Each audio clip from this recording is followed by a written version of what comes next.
신앙생활이나요, 인생이나 잘못 세워지면, 이게 잘못 세워지면요, 무너지는 순간을 경험합니다. 어느 순간에 무너져요. 지난 6월 24일 날 미국의 아파트가 무너진 거 보셨을 겁니다. 플로리다주의 마이애미에 있는 해변에 있는 12층짜리 아파트였습니다. 해변가에 자리 잡은 136가구가 있는 아파트라고 그래요. 그런데 그 붕괴 사고 때요, 55가구가 무너졌어요. 근데 이 55가구가 무너지는데 불과 5초밖에 걸리지 않았습니다. 그 아파트의 모습 한번 보여주실래요? 화면에 캡처해 왔는데, 보십시오. 마이애미 데이드 아파트 붕괴에서 왼쪽이 원래 있었던 모습이었고요. 오른쪽이 이제 붕괴된 이후의 모습입니다. 일부만 남아있죠. 이게 40년 된 아파트라고 그래요. 그래도 해변에 있으니까 아파트 가격이 만만치가 않았더라고요. 침실이 3개 있는 게 8억 원에 거래가 되었고, 침실이 4개 있는 펜트형 하우스는 32억 6천에 거래가 되었더라고요. 근데 그만 보여주세요. 해변가에 있으니까 이 가격이 참 40년이 되었어도 이렇게 비싼 가격에 거래가 되었는데, 이게 1990년부터 사실은 해변가에 있기 때문에 연간 2mm씩 이게 침하 상태, 건물이 주저앉는 거죠. 그러다가 2015년부터 아파트 붕괴에 대한 이게 경고가 있었답니다.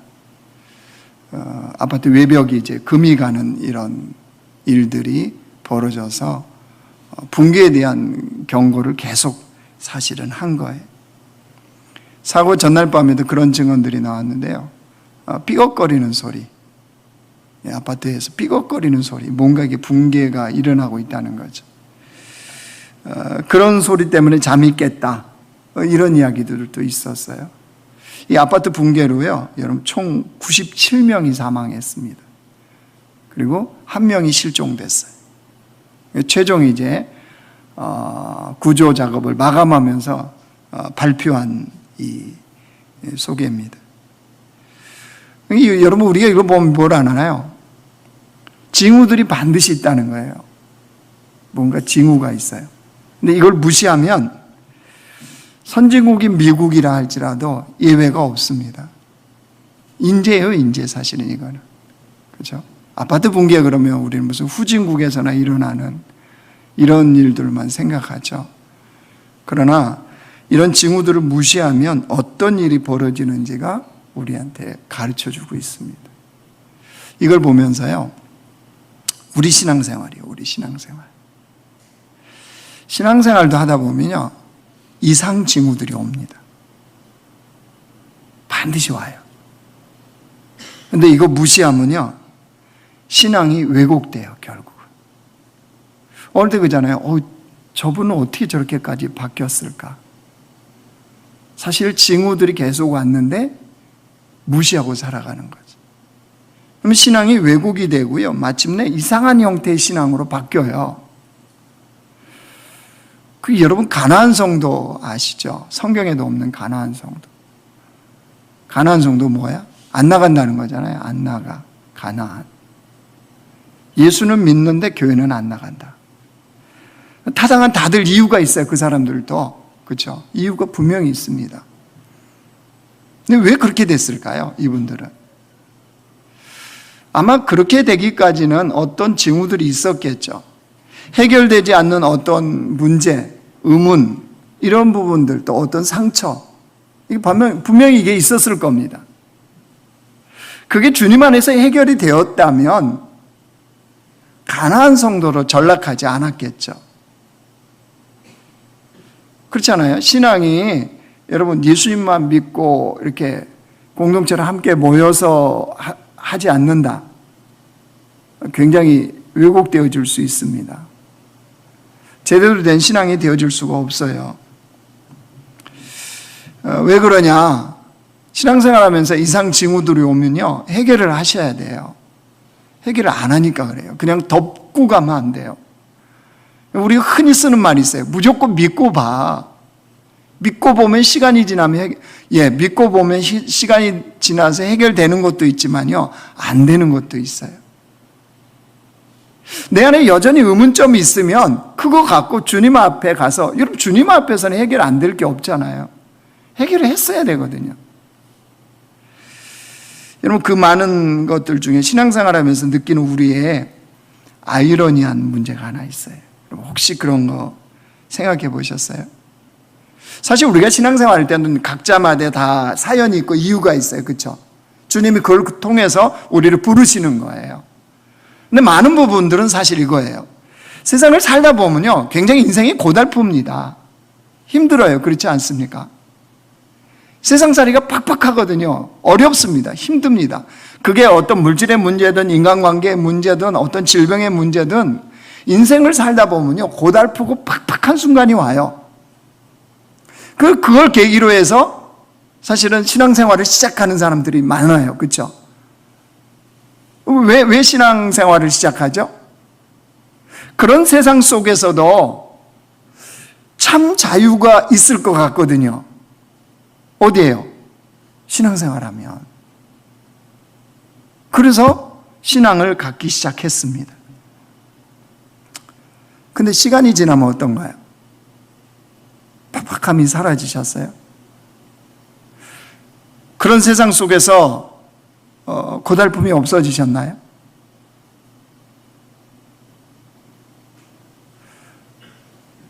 거기에 더 큰 고달픔과 팍팍함의 굴레가 혹시 씌워지지 않았나요? 신앙생활이요. 이런 거예요. 성경 말씀을 보면 어떻게 돼 있나요? 수많은 뭐뭐 하지 마라, 뭐뭐 해라, 이런 말씀들이 얼마나 많습니까? 그죠? 여러분 우리가 무시해서 그렇죠. 말씀을 보면서 내가 말씀대로 한번 정직하게 살아보리라 이러면 수많은 하지 말라와 하라, 이 말씀이 있어요. 그렇게 정직하게 얘기하면 성경대로 살면요, 숨이 확 막히는 거예요. 어떻게 저렇게 살 수가? 이게 사람의 삶이야? 이렇게 생각할 수 있단 말이에요. 자, 교회는 어떨까요? 그래서 교회로 왔어요. 인생이 팍팍하고 고달퍼서 교회 왔어요. 신앙생활 조금 하다 보면 어떤 일들이 벌어지나요? 교회에서 요구하는 게 많죠. 11조 생활해라, 헌금 생활해라, 기도 생활 잘해라, 예배 생활 잘해라. 그죠? 소그룹은 모여야 된다. 나눔이 없는 예배는 예배가 아니다. 어떻습니까? 요구하는 거 되게 많죠? 그래도 우리 교회는 좀 그래도 그렇죠. 어떤 이렇게 오래된 교회들 가면요, 여자분들 여름에 나시 입고 오면 안 된다 막 아세요? 짧은 치마 입고 오면 안 된다 막 이것까지 요구를 해요. 자, 이 정도 되면 어떤 생각이 드나요? 자, 머리를 조금 이렇게 돌리시는 분들은 어떤 생각하죠? 신앙생활은 적당하게 타협하면서 또 그런 요구가 있더라도 적당히 무시하면서 그렇게 하는 것이 지혜로운 거야. 저거는 환자예요, 환자. 그죠? 이런 말 많이 쓰죠. 예수 환자, 기독교 환자, 교회 환자, 이런 용어들을 쓰잖아요. 자, 사실 우리 안에 말은 안 하지만 이런 마음의 갈등들을 갖고 신앙생활을 해요. 그러니까 보면은 아예 그런 말씀과 요구와 이런 거를 좀 적절하게 무시하면서 내 나름대로 생각을 갖고 내가 걸를 걸 걸르고 취할 건 취하면서 사는 부류가 있는가 하면, 주님의 말씀이라니까, 신앙생활 그렇게 해야 된다니까 그렇게 따라가면서도 굉장한 눌림이 있는 사람들이 있어요. 둘 중에 아마 여러분은 한쪽일 겁니다, 지금. 이쪽 이렇게 적당하게, 이렇게 지혜로, 그게 지혜다. 이렇게 하시면서 하시는 분들 하고, 또 한쪽은 정말 순수하게 하긴 하는데, 너무 눌리는 거예요. 여러분, 그때 어떤 생각이 듭니까? 아니, 그런 세상 속에서 고달픔과 팍팍함과 눌림 속에서 자유를 얻기 위해서 신앙 안에 들어왔는데, 그래서 예수 믿게 되었는데, 또 다른 굴레와 또 다른 눌림이 그 안에 있는 거예요. 그러다가 뭐 하나 딱 걸리잖아요? 그럼 소위 말하는 교회에서 쓰는 용어, 시험 들었다. 실험실에서 시험 있는 거예요, 무슨. 그러면 이제 나가는 거예요. 그리고 이제 드디어 흔히 말하는 가나안 성도로 살아가는 거예요. 그래서 오늘 그거 해결하자고요. 오늘 복잡한 문제 얘기할 거 아니니까요. 긴장하지 마시고. 그거 우리가 말씀 안에서 오늘 예수님 그 말씀 해주시는 거니까 그거 해결하면 신앙생활에 더 억압, 더 굴레, 더 눌림 이게 아니라는 걸 여러분 우리가 안단 말이에요. 자, 먼저 우리가 그걸 알기 위해서는요, 선 조건이 있어요. 우리가 알아야 되는 게 있습니다. 우리 사람 안에는요, 구속과 억압으로부터 자유하고 싶은 갈망이 있어요. 그렇죠? 구속과 억압으로부터 자유하고 싶은 갈망이 다 우리 안에 있습니다. 가난은 어떻습니까? 가난이라는 굴레, 여러분 좋던가요? 여러분, 우리 삶이 정말 위협받는다, 생명 자체가 위협받을 정도의 가난이라면 벗어나야 될 굴레입니다. 질병은 어떤가요? 너무 질병 때문에 고통받고 있어요. 근데 그 치료 가능한 질병이라면 당연히 우리 벗어나야 합니다. 어떤 열등의식은 어떻습니까? 그것 때문에 삶이 좀 꼬이고 더 거기에 눌려 산다. 이거 역시 벗어버려야 될 구속입니다. 그러니까 이런 요소들이 있어요. 벗어버려야 될 요소들이 있어요. 그러니까 사람들이 그거 벗어나야 자유를 누린다 생각한단 말이에요. 근데 반면에 또 생각해야 될 게 있어요. 모든 구속과 모든 억압이 나쁜 게 아니에요. 반면에 꼭 필요한 구속과 억압이 있어요. 받아들여야 될 게 있단 말이에요. 무슨 말이냐면요, 여러분 자동차는 안전하게 운전해야 되죠. 뭐 이틀 전에 무슨 칼치기인가, 난 그런 용어도 처음 들었는데, 갈치? 갑자기 앞으로 이렇게 딱 돼가지고 멈추게 하는 거 있잖아요. 왜? 자기 우회전 하려고 그랬는데 직진 차선에 그대로 서 있었다. 그 차선은 사실 직진과 우회전을 동시에 할 수 있는 거예요. 그러면 뒷차는 기다려야 되는 거예요, 원래. 그죠? 빵빵거리면 요즘은 안 돼요. 앞차가 이제 가고 나서 우회전을 해야죠. 근데 여러분 생각해 보십시오. 답답하죠? 뒤에 기다리면. 좀 빨리 우회전하고 가고 싶은데 앞차가 그렇게 막고 있으니까. 그렇다고 여러분 신호를 무시하고 그 사람 인도를 들어가서 앞에 딱 막아버렸더라고요. 우회전 안 하고 직진해가지고 그 차가 조금만, 우리나라는 그런 심리 있어요. 차 조금만 거 타고 다니면 되게 무시합니다. 아시죠? 몰라요? 목사님들 강사가요, 호텔에서 어떤 세미나 하잖아요. 그럼 목사님들 교회 봉고차 많이 타고 다니잖아요. 그럼 그날 메인 강사잖아요. 그러면 호텔 로비에서 왜 안내해 주시는 분들이 있잖아요, 그 호텔에. 그분들이 봉고차를 타고 가면, 강사가, 메인 강사 가면 이런데 빨리 저쪽에 대라고. 그런데 뭐 소위 말하는 뭐 큰 승용차 타고 가면 딱 문 열어준대요. 아시죠? 우리나라 그런 다 없어져야 될 정서들이 있어요. 그날 그것도 그런 것 같아요. 앞차가 소용차였어요. 여러분, 차를 소용차 타고 다니면 인품이 소용차인가요? 그래요? 그분 재산이 소용이에요? 우리 다 그렇게 생각하죠. 근데 그 얘기가 아니고, 제가 그거 보고 괜히 열받아갖고, 아니, 자동차를 안전하게 운전하려면 모두가 신호를 지켜야죠. 답답해도. 그죠? 그 다음에 주황선 넘으면 안 되잖아요. 속도 지켜야 되잖아요. 요즘 30, 50 아시죠? 30, 50이에요 요즘. 답답해도 어린이 보호구역에서는 30으로 가셔야 돼요. 그리고 일반 도로에서는 다 이 시내는 지금 50 아니에요? 지켜야 되는 거예요. 이건 구속이잖아요. 구속. 그렇죠? 근데 그 구속을 당해야 서로가 안전하고 잘 운전하는 게 가능해요. 스포츠 게임도 똑같잖아요. 스포츠 게임하면 어떻습니까? 이기려는 승부욕이 발동하죠. 다 그러잖아요. 근데 스포츠 게임에도 룰이 있잖아요. 룰. 규칙이 있어요. 규칙을 지켜야 돼요. 안 그러면 싸움판이 돼요. 서로 승부욕이 발동해서. 그러니까 거기에 규칙이라는 건 뭐가 돼요? 구속이 되는 거죠. 억압이 돼요.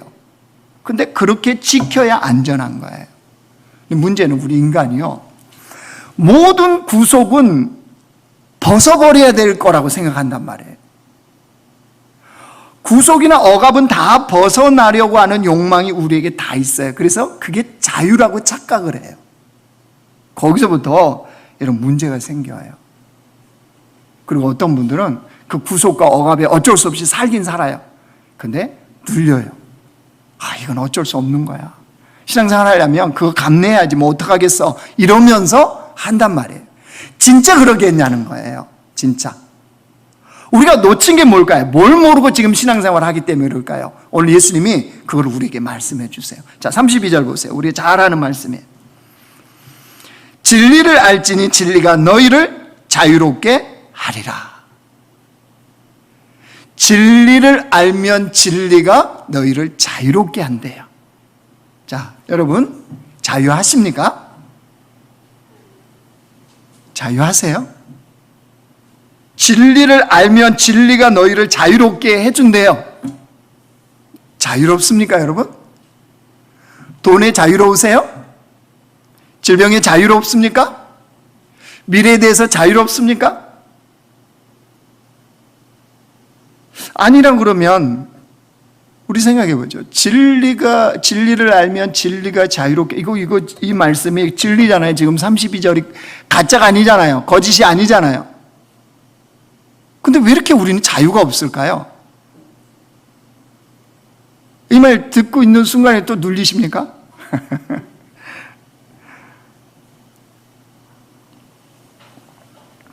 자, 우리가 뭘 몰라서 그러냐? 자, 오늘 말씀은 제가 거꾸로 이렇게 주님의 말씀을 거꾸로 추적해서 우리가 한번 풀어봐요. 오늘 말씀을. 진리를 알지니 진리가 너희를 자유롭게 한다 그랬어요. 그러면 진리가 뭐냐 말이에요. 진리. 그럼 우리는 늘 많이 배웠으니까 예수님이 진리. 맞아요. 말씀이 진리. 맞습니다. 자, 한번 보세요. 31절 보세요. 그러므로 예수께서 자기를 믿은 유대인들에게 이르시되 너희가 내 말에 거하면 참으로 내 제자가 되고, 그래놓고 나서 예수님이 진리를 알지니 진리가 너희를 자유롭게 하리라 이 말씀하셨잖아요. 그러니까 진리가 뭐냐? 진리는 예수님의 말씀, 예수님이 가르치신 내용, 이게 진리입니다. 그러면 질문하고 싶어요. 왜 예수님의 말씀이 진리입니까? 예수님이 가르치신 내용이 진리가 될 수 있나요? 이렇게 물으실 거잖아요. 그래서 예수님이 말씀하세요. 28절 보세요. 이에 예수께서 이르시되 너희가 인자를 든 후에 내가 그인 줄 알고 또 내가 스스로 아무것도 하지 아니하고 오직 아버지께서 가르치신 대로 이런 것을 말하는 줄도 알리라. 나를 보내신 이가 나와 함께 하시도다. 나는 항상 그가 기뻐하시는 일을 행함으로 나를 혼자 두지 아니하셨느니라. 28절 29절 이게 무슨 내용이냐면 이런 내용. 예수님은 항상 아버지 하나님과 함께 하시는 분이라는 거예요. 이 말씀을 왜 하시냐 그러면 하나님 아버지께서 세상을 만드실 때 그때도 예수님은 함께 하셨다는 거예요. 그러니까 천지를 창조하실 때 아버지 하나님과 그 예수님이 함께 하면서 천지 만물을 만드셨다는 거예요. 그러니까 예수님도 그 하나님이시라는 거예요. 그래서 여러분 28절에 이에 예수께서 이르시되 너희가 인자를 든 후에 내가 그인 줄 알고 내가 그다 나는 나다 이 말씀이요. 여러분 내가 그인 줄 알고 할 때 내가 그다라고 하는 영어 성경 번역은요 I am who I am이에요. 나는 나다. 모세가 내가 이스라엘 백성에 가서 하나님을 누구라고 말씀할까요? 그랬더니 그때 하나님이 모세에게 말씀하시는 거잖아요. 나는 나다. I am who I am. 무슨 말입니까? 본질이다. 근본이다. 나는 그냥 나야. 이 말씀이잖아요. 그러니까 예수님도 또 동일하게 지금 그 말씀 하잖아요. 내가 그다.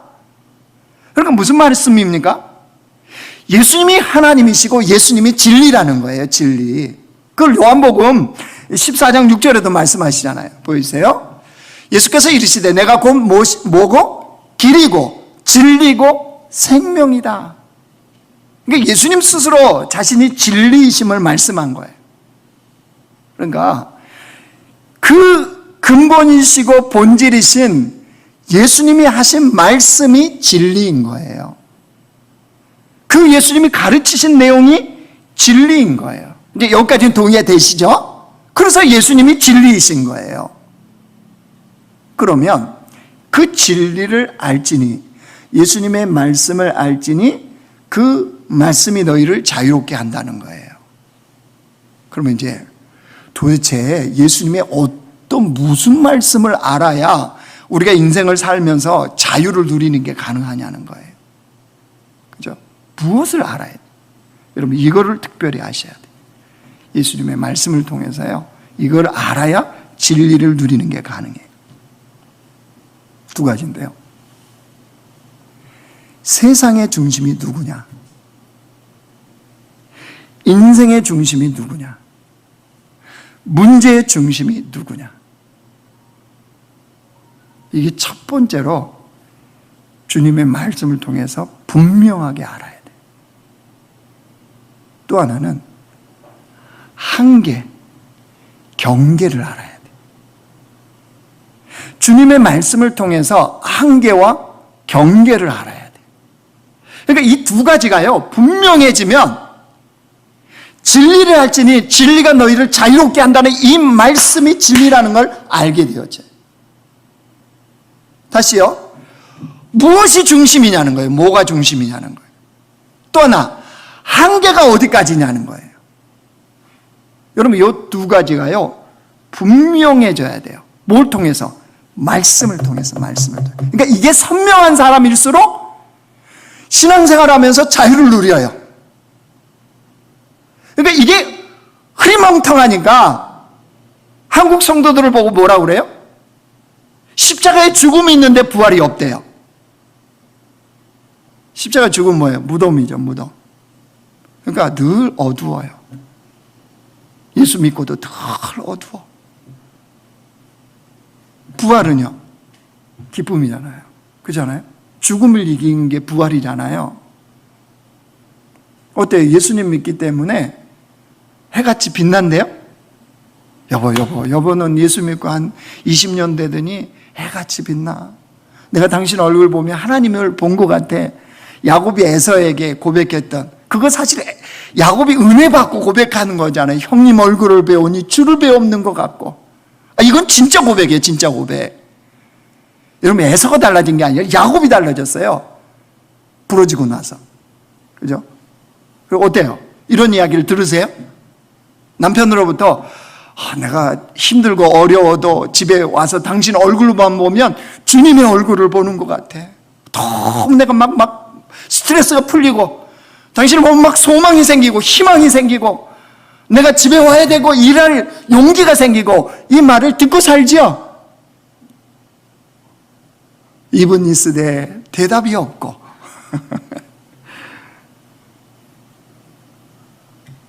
여러분, 왜 이게 안 되는 줄 아세요? 중심이 누구냐, 이거를 진리의 이 말씀으로 선명해져서 살지 않기 때문에. 또 하나, 한계와 경계를 하나님의 말씀을 통해서 내게 분명하게 세워지지 않아서. 그래서 그래요. 그래서 오늘 말씀은 좀 한정 지은다면, 진리를 알지니, 중심이 누구인지를 알지니, 한계와 경계를 알지니, 그러면 그것이 너를 자유롭게 한다, 이거예요. 쉬워요, 이겁니다. 우리는 뭐 다 알고 있는 답이에요. 여러분, 세상의 중심, 인생의 중심, 모든 것의 중심이 누구인가요? 주님이잖아요, 주님. 우리 인생이 하나님이 중심이 되어서 살아가면요, 자유를 누리는 게 가능해요. 하나님이 중심, 하나님이 주인이시라면 여러분 누가 책임지는 거예요, 이 문제? 주님이 책임지실 거잖아요. 그러니까 어려움이 있어도 자유함이 느껴져요. 책임지실 분이 알아서 방법이 있겠죠.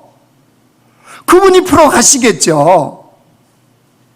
나는 그 문제 속에서도 얼마든지 주님을 바라보면서 살아가는 게 가능해요.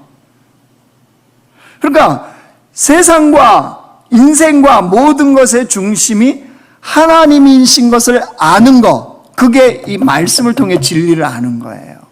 그게 선명해지면 자유를, 이거예요. 여러분, 우리가 죄악 가운데 있으면 자유를 누리나요, 안 누리나요?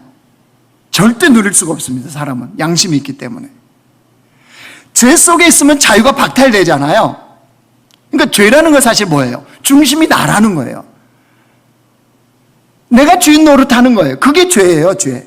다른 게 죄가 아니에요, 여러분. 뭐 살인하고 그것도 이제 나타난 결과인 거죠. 사기치고 이런 거 나타난 결과예요. 근데 죄는 정확하게 내가 중심이고 내가 주인 노릇하는 거예요. 그게 죄예요. 그래서 영어를 갖고 사람들이 이렇게 워드플레이라고 그러잖아요. 이렇게 진리를 풀어요. 영어로 보세요. 죄가 신이잖아요, 신. 가운데가 뭐가 있어요? 아이가 있잖아요, 아이. 그렇죠? 참 이게 잘 만들어진 거. 아이, 내가 중심이 되는 게 죄예요, 죄. 그러면 자유가 없어요. 왜? 내 중심으로 돌아가야 되니까, 모든 게. 가정도, 교회도, 직장도 내 중심으로 돼야 되는데 안 되어지거든요. 그러니까 이제 막 화가 나는 거죠. 아니요. 그러니까 자유를 못 누려요. 모든 중심은 누가 돼야 된다고요? 하나님이요, 하나님. 이거를 이 진리의 말씀을 통해서 분명하게 알고 깨닫고 나가는 거예요. 그리고 분명히 아는데 왜 안 되어질까요? 우리 망각해요, 망각. 자꾸 잊어버려요. 그러니까 자꾸 주님의 말씀을 통해서 아하, 주님이 중심이 돼야 되지. 이 질병의 이 문제에 주님이 중심이 되는 거구나. 아, 그 고백에 주님이 중심이 되는구나. 아, 그 풍랑 속에도 예수님이 중심이 되면 되는구나. 예수님 거기 계시면 되는구나. 이거를 우리가 말씀을 통해서 자꾸 새기는, 그것을 내 것으로 만드는 거예요. 내가 당하는 이 어려움에 주님이 중심이 서 있나 안 있나를 보면 알잖아요. 그렇죠? 주님이 중심이 돼 있으면요, 자유가 와요. 또 하나요. 자, 이게 분명해진 다음에 하나가 더 있다고 그랬죠. 경계와 한계예요. 하나님의 말씀을 통해서 내게 경계와 한계를 분명하게 세우면 여러분 자유함이 있어요. 자, 우리가 쉽게 이거 돈 문제 한번 얘기해 보죠. 뭐 다 들어가요. 이게 돈, 뭐 쾌락 다 들어가는데 특별히 돈을 통해서 한번 예를 들어. 그러면 아주 눈이 번쩍 뜨니까 우리는. 자, 돈에 대해서 어떤 사람이 자유할 수 있을까요? 예? 어떤 사람이 돈에 대해서 자유할 수 있을까요? 돈이 없을 때 우리는 어떤 생각을 하죠? 돈이 많은 사람은 돈에 대해서 자유함을 가질 거야, 이런 생각하죠. 그렇잖아요. 우리가 돈이 없으니까 내가 한 10억? 100억? 100억만 있으면 난 진짜 돈에 대해 자유하게 살 거야. 돈에 묶이지 않고 정말 자유를 누리면서 살 거야 라고 우리는 생각하죠. 이 생각하시는 분들은 돈이 없는 분들이에요. 근데 진짜 돈이 많으면 자유할까요, 돈에? 자유해요? 아니요. 돈이 많으면요, 그 많은 돈 때문에 염려합니다. 어떻게 지켜내지? 어떻게 더 불리지? 사람 욕심이 끝이 없는 거 아시잖아요. 어떻게 더 가질 수 있을까? 10억보다 100억, 100억보다 조. 사기꾼들이 그렇게 한다며요. 억 단위의 돈을 갖고 있는 사람에게는 조의 삶을 살아야죠. 억의 삶을 살면 되겠어요? 그럼 또 눈이 확 띄인대요, 그런 사람들에게는. 그래서 사기친답니다. 여러분, 돈이 많다고 자유롭다, 그렇지 않아요. 그러면 돈이 많으나 적으나 어떻게 돈에 대해서 자유함을 누리며 살 수 있을까요?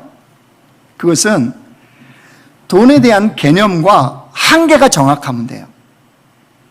다시 말해서 내가 가지고 있는 돈의 가치와 사용 기준이 하나님의 말씀으로 딱 세워져 있으면요, 그 사람은 돈에 대해서 자유할 수 있어요. 무슨 말이냐? 여러분, 돈에 대한 내가 가진 재정의 그 범위에 대해서 경계가 분명한 사람들이 사치할까요? 아니, 1억이 있는 사람이 100만 원, 200만 원 쓰는 거야. 뭐 사치 아닐 수 있잖아요. 그렇죠? 근데 1000만 원 가진 사람이 100만 원, 200만 원을 써버리면 이거 사치 아니에요? 그죠? 그러니까 그 가진 돈에 내가 경계 한계가 분명한 것을 깨닫고 아는 사람은 과도한 지출 안 할 겁니다. 그 사치품 사가지고 괜히 자기를 자랑하려고 하는 후회하는 일을 결코 하지 않을 거예요. 그러니까 하나님의 말씀으로 돈에 대한 경계가 분명히 자기에게 세워져 있고 그것이 몸의 습관이 되어 있는 사람은요, 돈에 대해서 자유함을 누려요. 10,000원이 있으면 10,000원 범위 내에서 쓰면 돼요. 그냥 누군가 10만 원 갖고 있다 그래서 억울해가지고 내 인생은 왜 이렇게 10만 원이 없어? 이러지 않아요. 그러니까 자유함을 누릴 수밖에 없는 거죠. 무슨 말이에요? 우리 삶에 돈 문제뿐만 아니라 다른 것 똑같아요. 이 경계와 한계가 하나님의 말씀을 통해서 세워지면 자유를 누리는 거예요. 근데 그게 없으니까 끊임없이 비교를 해요. 누군가와. 그렇죠? 끊임없이 비교를 해요. 그래서 100억을 가져도 행복하지 않은 거예요. 왜? 옆에 500억 가진 사람이 보이거든요. 이게 사람의 욕심이에요, 욕심. 그러니까 자유를 못 누려요. 우리는 밑에 있을 때, 아이고, 1억만 가져도 난 행복할 텐데. 아니요. 그렇지 않아요. 그러니까 진리를 알지니 진리가 너희를 자유롭게 한다. 하나님의 이 말씀을 알면 경계가 세워지기 때문에 한계가 세워져요. 한계가 지어져야 돼요. 하나님은 우리가 모든 걸 다 하는 게 아니에요. 여러분 막 하늘을 날라요, 마음대로? 아니에요.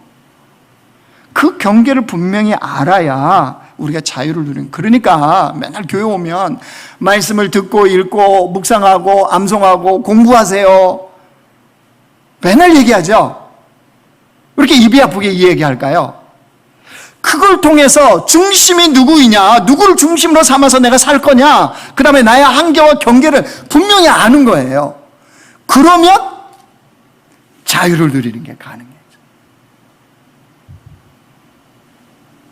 제발 말씀을 듣고 읽고 묵상하고 암송하고 공부하세요.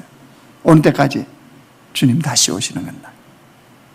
우리의 숨이 멈추는 그 순간까지. 교회 오빠 그 집사님 암으로 죽은 거 봤잖아요. 우리 영화로도 보고 봤잖아요. 마지막에 그 암이 이게 마지막 순간이면 엄청난 고통이랍니다. 이거는 뭘로 막을 수 없는 고통이 온대요. 그러니까 보통 이제 몰핀을 맞잖아요. 맞는데 강력하게 맞아요. 정신이 혼미해질 정도로 맞습니다. 그래야 고통을 못 느끼니까요. 근데 그 집사님이 안 맞잖아요, 몰핀을. 그 고통을 다 감내해요. 왜 그런 줄 아세요? 마지막까지 말씀을 보고 자기는 죽겠다는. 왜냐면 몰핀을 많이 먹으면 정신이 혼미해지니까 가족 간의 대화도 안 되고 성경을 보는 게 어렵다는 거예요.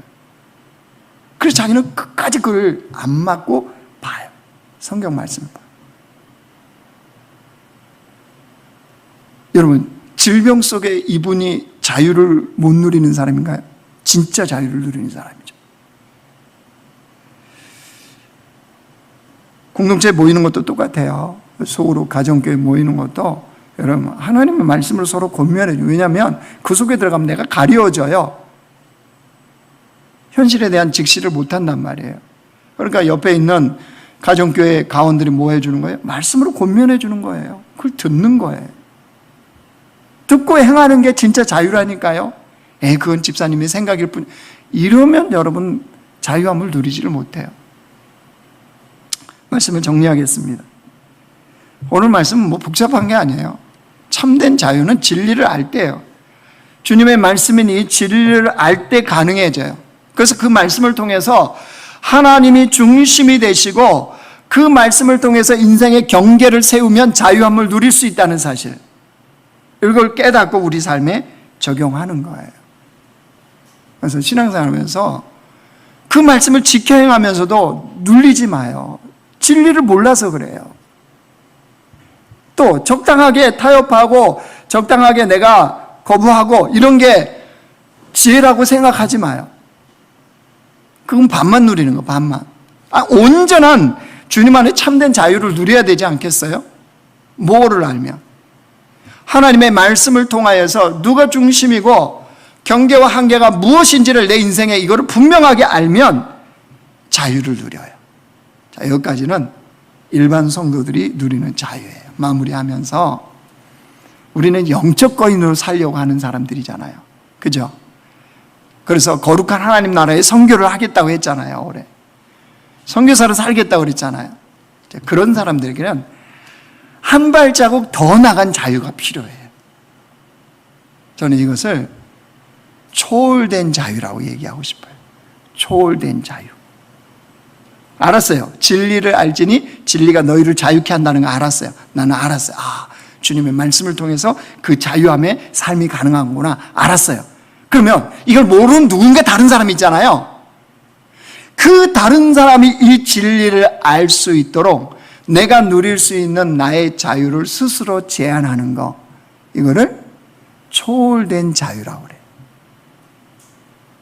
그런데 그 자유 속에서 눌리지 않아요.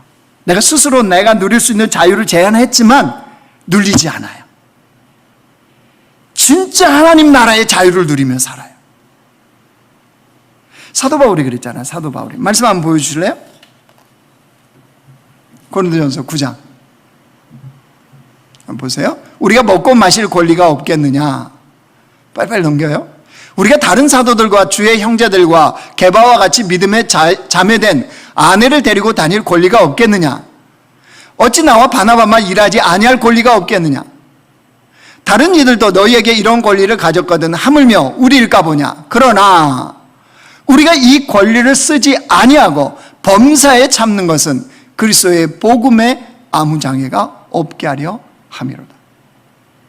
사도 바울이 자기가 쓸 권리가 있다는 거예요. 일하지 아니하고 보험 자원파 때문에 그냥 복음을 전하는 것만 할 수 있다는. 그러나 자기는 뭐예요? 텐트를 지으면서 자비랑 선교를 하잖아요. 다른 사람들처럼 아내를 데리고 다닐 권리가 왜 우리에게 없겠느냐? 그러나 복음의 장애가 되지 않겠어 우리나? 이 뭐라고 그래요? 이걸 초월되는 자유라고 그래요. 다른 사람을 위해서 자기가 누릴 수 있는 자유를 스스로 제한하는 거예요. 그러나 눌리지 않아요. 내가 그 진리 안의 자유를 알기 때문에 물질 영역에서, 시간 사용에서, 재능, 에너지 사용해서 다른 사람을 위해서 쓰는 거예요. 그거를. 근데 그것 때문에 눌려갖고 나는 언제 누려보고 사나 이러지 않는다는 거예요. 이걸 초월된 자유라고 그래요. 영적 거인들은요, 하나님의 사람들은 거기까지 가는 거예요. 서바울이 고백하죠. 내가 이 육신의 장막을 벗고 빨리 하나님 나라 가는 거, 이거 원한다는 거예요. 왜? 하나님 나라를 보고 왔거든, 삼층천. 그럼에도 바울은 이 땅에 남겠다고 그러죠. 왜? 내가 경험한 그 하나님의 나라를 다른 사람들이 알고 그들도 하나님 나라 갈 수 있도록. 그래서 육신의 장막에 거한다고 그러잖아요. 무슨 말씀인지 아시겠죠? 이 땅에 자기가 살아가는 이유라는 거예요. 여러분, 이런 차원의 초월된 자유, 그죠? 자유 위의 자유, 이게 말이 되는지 모르겠는데요. 자유 위의 자유를 누릴 줄 아는, 이런 사람은 진짜 이 땅에서도 천국을 누리는 거예요. 그런 우리가 주의 백성으로 이 땅에 살기를 원합니다. 신앙생활하면서 눌리지 마요. 말씀을 지키면서도 눌리고, 말씀을 안 지키면서도 눌리고, 예배를 들으면서도 눌리고, 예배를 안 들으면서도 눌리고. 그건 뭐 하는 거예요? 진리를 모르는 거예요. 진리를 알면 참 자유가. 진리를 알고 자유를 누리고, 그걸로 그치면 안 돼요. 우리는 초월된 자유. 이것을 누릴 수 있는 복된 주의 백성들 되시길 주의 이름으로 축원합니다.